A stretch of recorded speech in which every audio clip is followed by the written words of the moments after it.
So yeah, I've been given these questions to ask you. I'm going to fire through them. I want your first answers. What makes your heart sing? People. People are hilarious. They're funny. Their stories, the way they react, the things they do to you.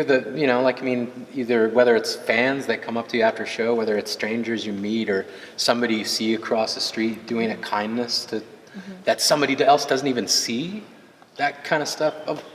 It makes me believe in humanity. Of course, yeah. What makes your heart sink? People. Same answer. The terrible things they do to each other.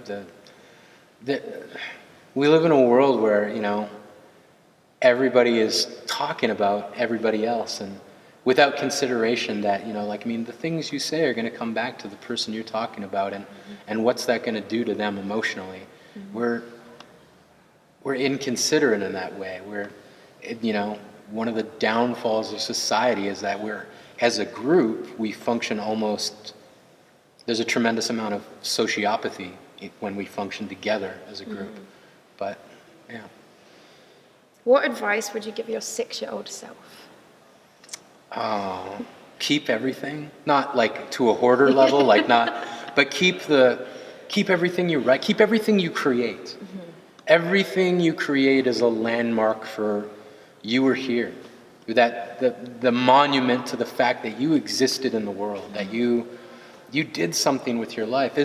As crappy as it may be, and there's a lot of garbage that I've created throughout my life. There are terrible ashtrays and shitty macaroni noodle sculptures and just awfulness, but I made those things. It's a monument to the fact that I was here. Yeah, you changed something. Yeah. Even if it was an ashtray. I affected the world.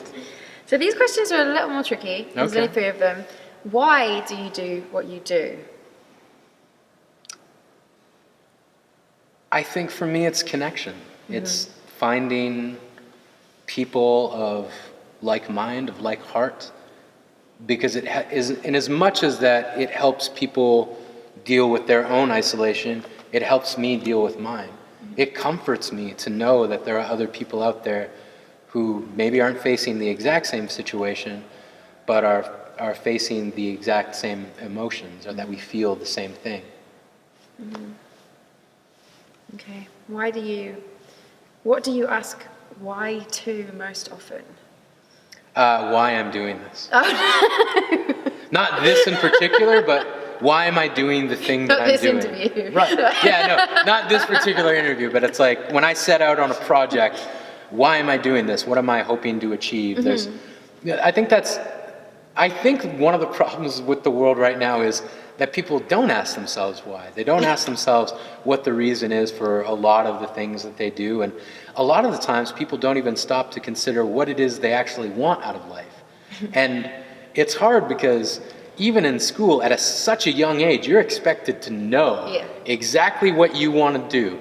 You develop, you change, your thoughts and opinions change. When I was a kid, I wanted to be a marine biologist. Then I saw Jaws, and I was like, fuck that. No chance, And so, but there's a lot of pressure then when it's like, when an 8-year-old kid says, I want to be a doctor or a lawyer, and then, parents kind of try to, okay, well, let's try to make that thing happen. And then when it doesn't happen, there's all that tremendous pressure of, I failed at this thing. You didn't fail at this thing. You tried it and realized it wasn't for you. What is for you? That question doesn't end just because you didn't become the thing that you first said. So. Good answer. Did you ever think about being a school counsellor? That's not one of the questions. I don't think I'd be very good at it. Okay, last question. This is a bit biased because I'm asking it. What are you most looking forward to on your trip to the UK? Kebabs? No. I think, I really get off on just meeting new people and seeing others perform the art form. There'll be a lot of new voices that I get to hear while I'm over there, and that is always inspiring for me. One of the things about being an artist is the food that sustains us is inspiration. We don't generate that from within ourselves. It's everything that happens around us. It's the world we interact with. It's the other artists we meet. It's the creations that stem from other pains that inform and ignite our own inspiration. And so is a very important part of touring, and that's what I look forward to. I look forward to being inspired. I look forward to being inspired by you this evening. I can't wait for the show. So thank you so much for talking to me. I'm going to let you go get ready, and I will see you later. That's the thing about UK people don't let go, right? They just like, it was supposed to be a high, never let go.